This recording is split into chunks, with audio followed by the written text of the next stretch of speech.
Welcome back to Dr. Supercoach. In this video, I'm going to be discussing the Herald Sun running my Supercoach team and what results that'll warrant for the entire season coming up.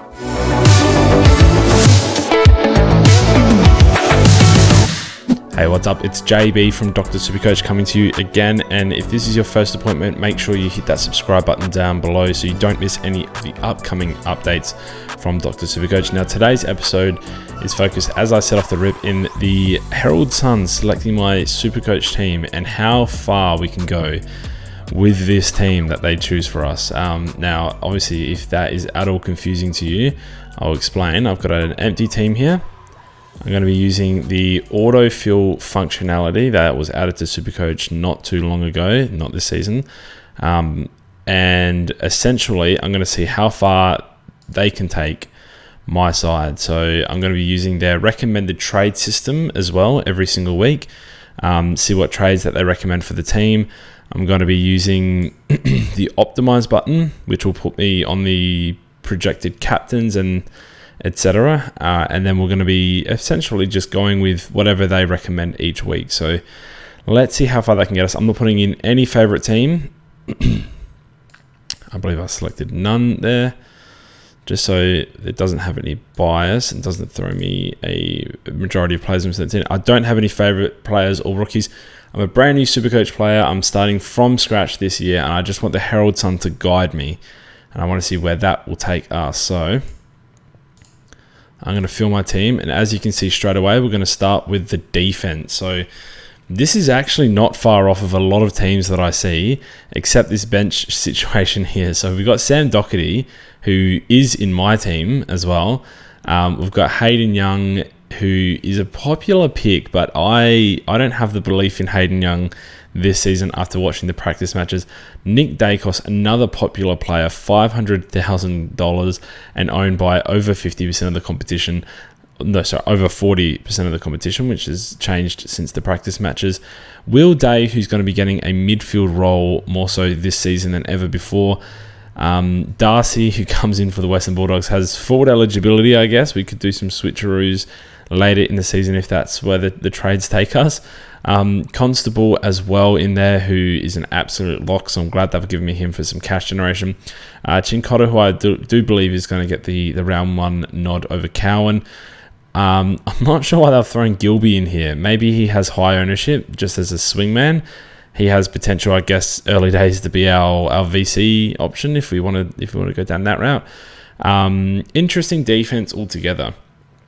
I think there's scores and there's cash generation.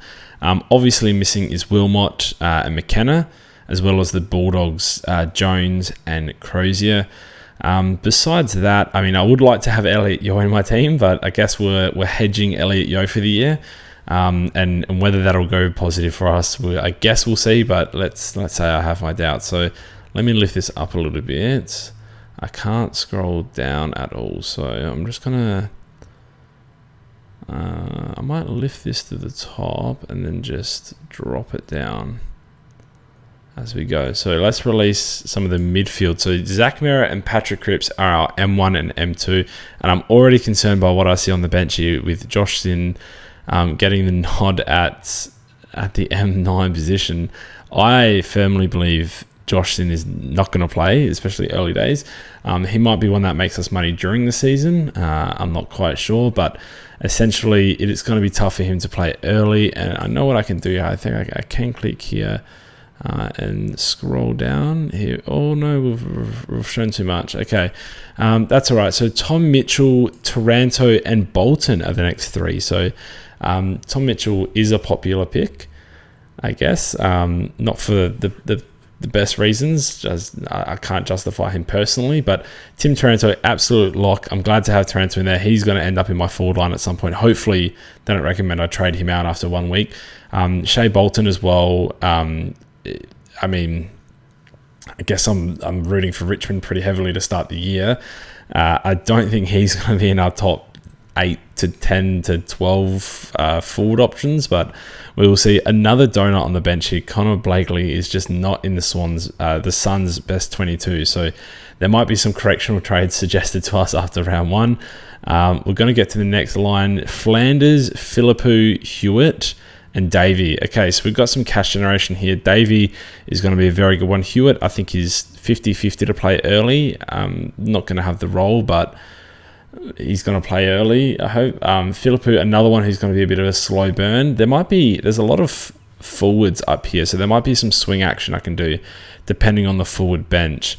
And then Sam Flanders, the other one who very popular. He did get 100 points in a loss to GWS earlier in the preseason. So I'm going to back that one in and say that's a good one. I'm happy to have Flanders in there. So let's just shrink this down a little bit. And let's have a look at our rucks. Okay, that might be the riskiest ruck setup you could possibly do. The good news is I think at least 2 of those guys are going to play in round 1. Harold's son really recommending we go with the risky setup here. McAndrew, who could play the first couple of rounds without Hickey, or at the very least is the first backup after Hickey and Laddams. Radaglia, I think he plays. He definitely plays. Will he score points? To be seen. So from what I've seen so far, we've spent a little bit in our defense, but we've cheaped down on the bench. We haven't got that many midfielder. I guess we've spent quite a bit on our M5 here, which is a bit abnormal, but then we drop off, and we're saving a lot in the ruck line. Our forwards have to have a lot of investment in there because we've only got 32,000 salary left. So I'm very interested. Is this going to release? Yes, here we are. We see the first line. I didn't even say that I was a Port Adelaide supporter, but this is the dream duo up top. We've got Zach Butters and Connor Rozee. Thank God we have Dunkley, an actual captaincy option here. He might have to be used with Doherty, Zach Merritt, maybe Cripps, whatever the algorithm gives us week by week, I guess. But to see straight away 3 premium midfield forwards is good. Because there's obviously money lacking elsewhere in the team. So I'm glad they've spent it somewhere. Humphrey on the bench. I can't say I know anything about Humphrey as to whether he's going to play or not. My guess would be no. Let's see what else they've given us. I'm actually going to come across here and just release. Okay, Luke Jackson. So we do have another ruckman. That's good. We might be switching Jackson and Radaglia pretty early, I think, depending on who our F7, our F8 is. But at least we do have another ruck. We do have a backup option if Radaglia and McAndrew don't work out, and they're both swingmen, Radaglia and McAndrew. So it's good to have a plan B there, which is brilliant. We're going to swing over a little bit more. Tanner Bruin, very popular option. This feels like a little bit of a pack opening on one of the, whether you play NBA or FIFA. This is very nerve-wracking to watch the reveal of these. So Tanner Bruin, 311k, very popular option. Has played about 50-50 midfield forward for Geelong in the preseason. Back-to-back tons in the preseason games. The first one might not have actually been scored, but he was best on ground from what we could see. So I think he's quite comfortably able to make the money. And as you can see, we're going very deep in the forward line. So very interested to see who is next. Oscar Allen. Okay, 210k. So it looks like we are officially fading Sheasel. So that's an interesting play. I actually didn't notice we're also fading Ashcroft, which not ideal, Harold's son, but if that's what you're throwing us, then I guess that's what we get. Oscar Allen, 210k. He has spike scores in him. He will eventually get his money worth, I think, this year. So at least it's someone else who's going to make us money, as opposed to a couple of clowns over here on the bench that we might not see early days. So let's go ahead and minimize this. Reveal the last guy. It's Sturt as well. Doesn't have the best job security, Sturt, I wouldn't think. But he has definitely shown scoring potential as well. This is our team. So let's count. So we've got 1, 2, 3, 4, 5, 6, 7, 8, 9, 10, 11 premiums with Bolton, Jackson in there as well as potential pseudo premiums. It's not too bad. There's 32,000 in the remaining salary. We're going to leave that there. That's what they've suggested we do. I'm going to save the team, which is going to send us back here. Now, I don't know if we're able to use Optimize. We are able to use Optimize. Okay, so Gilby, do we get the access to the whole lot? Gilby is projected to score more than Constable, who's projected a score of 6, which is very interesting. Our captain is Doherty, vice captain is Merritt. That doesn't quite work for the VC loophole, I guess, but that's what they're suggesting. Anytime they suggest for me to do that in the correct order of a VC loophole, I will do it to maximize points, but in this instance, it is not. So interestingly, it has decided to keep Radaglia on field. I suppose that's over Sturt and Davey. So it's switched Hewitt onto the bench and Humphrey onto the field in the midfield as well. And it's kept the ruck line the same. So with Sturt coming in as our emergency there. So projected round 1 score is 17.59. We obviously have the 36 trades left. It's going to be very interesting to see where this squad goes. What do you see this team scoring the first week? If you can comment down below. Also, am I going to get recommended to use the maximum trades every week and run out after 18 rounds? Does it recommend me to use the boost ever, or do we have to vote on that potentially?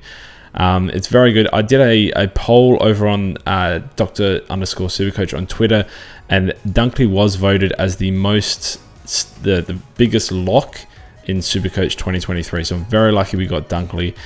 He won over options such as Clayton Oliver, Rowan Marshall, and others. So I'm very, very glad to get Dunkley into the side.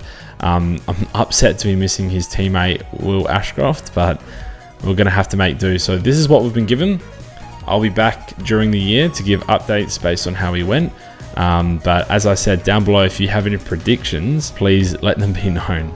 So that'll do it for me for today. Again, if you have any predictions or you think you know what the first couple of trades will be off the wrap, please let me know down below in the comment section. If you did enjoy, you might like some of our other content. Myself and Chizo have done our team reveals already this preseason.